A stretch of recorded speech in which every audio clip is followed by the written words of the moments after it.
এবারে আমরা যাচ্ছি মেদিনীপুর শহর থেকে প্রায় 3 কিলোমিটার দূরে কর্ণগড় মহামায়া মন্দিরে। প্রবাদে আছে মহাভারতীয় যুগে মহাবীর কর্ণের রাজধানী ছিল এই কর্ণগড়।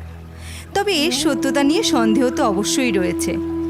অন্যদিকে উৎকলের অধিপতি কর্ণকেশরী এখানে একটি নগর প্রতিষ্ঠা করেছিলেন বলে জানা যায়। রামচরিতম নামে সংস্কৃত কাব্যে রাজা কর্ণকেশরীর কথা উল্লেখ আছে। তবে কর্ণগড় বেশি পরিচিত রানী শিরোমণির নেতৃত্বে চুয়ার বিদ্রোহের জন্য। ভাদুতলা মোড়ের কাছেই সুন্দর একটা তোরণ রয়েছে।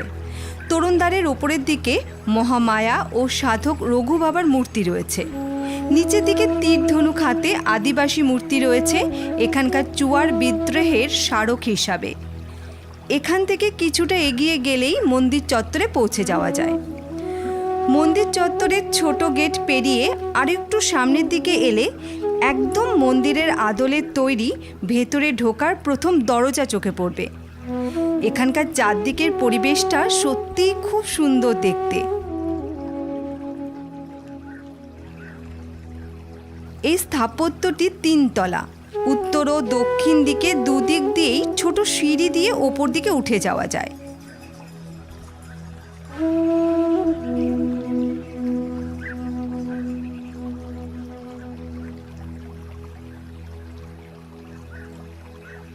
ঢোকার দরজা দিয়ে ভেতরে ঢুকে দেখলাম বড় জায়গা নিয়ে বেশ কয়েকটা সুন্দর সুন্দর মন্দির রয়েছে। ভেতরের চারদিকটার প্রাকৃতিক সৌন্দর্য দেখেও চোখ জুড়িয়ে গেল। সামনেই রয়েছে এই চত্বরের সবচেয়ে বড় মন্দির, অনাদিলিঙ্গ ভগবান দণ্ডেশ্বর ও খড়গেশ্বরজির মন্দির। মন্দিরটা ওড়িশা স্থাপত্য শৈলীতেই তৈরি। মন্দিরের উচ্চতা 33 ফুট। দণ্ডেশ্বর মন্দিরের চূড়ায় বেকি, আমলক ও কলস দিয়ে ডিজাইন করা। সামনে জগমোহনের মূল চূড়া ছাড়াও উত্তর, দক্ষিণ, পশ্চিম দিকে আরও 3টে চূড়া আছে। জানা গেল দণ্ডেশ্বর বিগ্রহটা কোনো শিবলিঙ্গ নয়, বরং একটা কালো পাথরের ভেতরে গভীর গর্ত রয়েছে, যা যোনিপীঠ নামে পরিচিত। মন্দিরের ভেতরে খড়গেশ্বর শিবের একটা কালো পাথরের লিঙ্গ দেখা যাচ্ছে। কথিত আছে রাজা যশবন্ত সিংহের সভাকবি, বিখ্যাত শিবায়নের রচয়িতা রামেশ্বর ভট্টাচার্য এই খড়গেশ্বর শিবলিঙ্গ প্রতিষ্ঠা করেন। এই মন্দির থেকে বেরিয়েই সামনেই চোখে পড়ল এক জায়গায় আগুন জ্বলছে। এটা নাকি ভোক্তাদের ধুনো সেবা করার জায়গা। দণ্ডেশ্বর মন্দিরের ডান দিকে মহামায়া মন্দির রয়েছে। একই রকম দেখতে, তবে আকারে একটু ছোট। এই মন্দিরটার ভেতরে একই বেদিতে মা মহামায়া বগলামুখী ও দেবী অভয়া পূজিত হন। বাদিকে দেবী মহামায়া ও ডান দিকে দেবী অভয়ার মূর্তি। জানা যায় দণ্ডেশ্বর ও মহামায়া মন্দির দুটোই প্রতিষ্ঠা হয়েছিল 1798 সালের এপ্রিল মাসে। তবে কে মন্দির দুটো তৈরি করেছে সে সম্পর্কে কিন্তু দ্বিমত রয়েছে। মন্দিরের গঠন প্রণালী দেখে অনেকেই মনে করেন কর্ণকেশরী তৈরি করেছেন, আবার রাজা মহাবীর সিংহের নামও শোনা যায়। দুটো মন্দিরই মাকড়া পাথরে তৈরি। মহামায়া মন্দিরের সামনেই রয়েছে একটা পঞ্চমুণ্ডির আসন।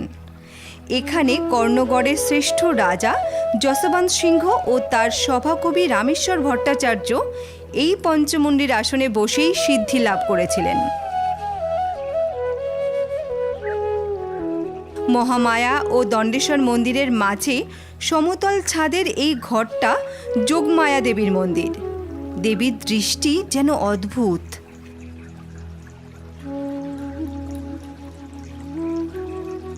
দেখতে পাবেন পবিত্র সিদ্ধিকুণ্ড।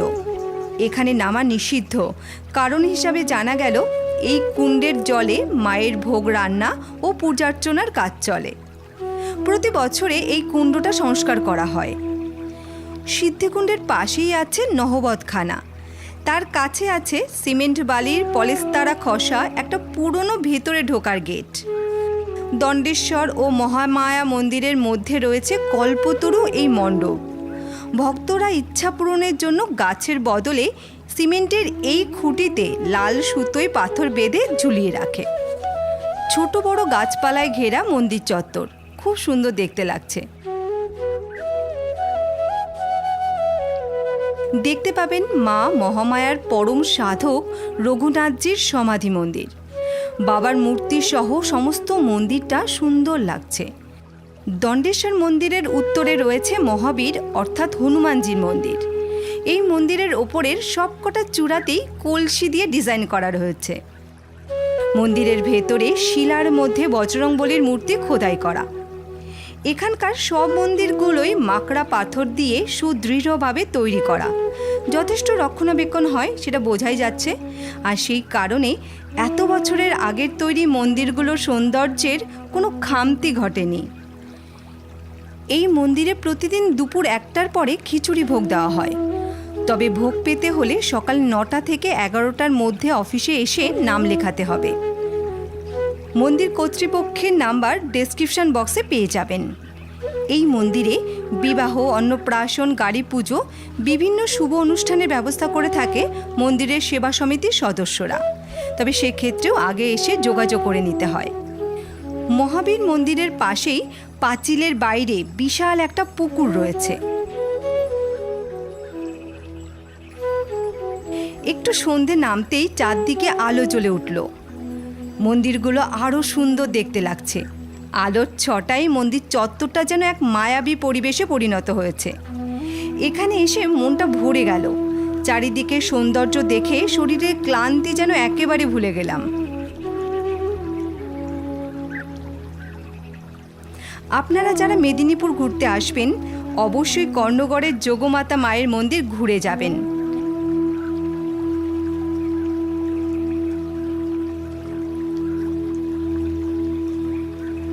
এবারে বলি এখানে যাবেন কিভাবে।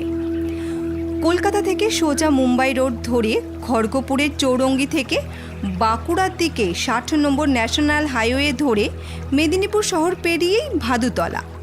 সেখান থেকে ডান দিকে রাস্তা ধরে আরও কিছুটা এগিয়ে গেলেই কর্ণগড় গ্রামের মহামায়া মন্দিরে পৌঁছে যাবেন। আবার মেদিনীপুর শহর থেকে প্রায় 3 কিলোমিটার দূরে ভাদুতলা। সেখান থেকে টোটো বা অটোরিকশা করেও সহজেই আসা যায়। কলকাতার খুব কাছেই এই মন্দির। এই বিখ্যাত মন্দিরে আসার জন্য অবশ্যই সবার আমন্ত্রণ রইল।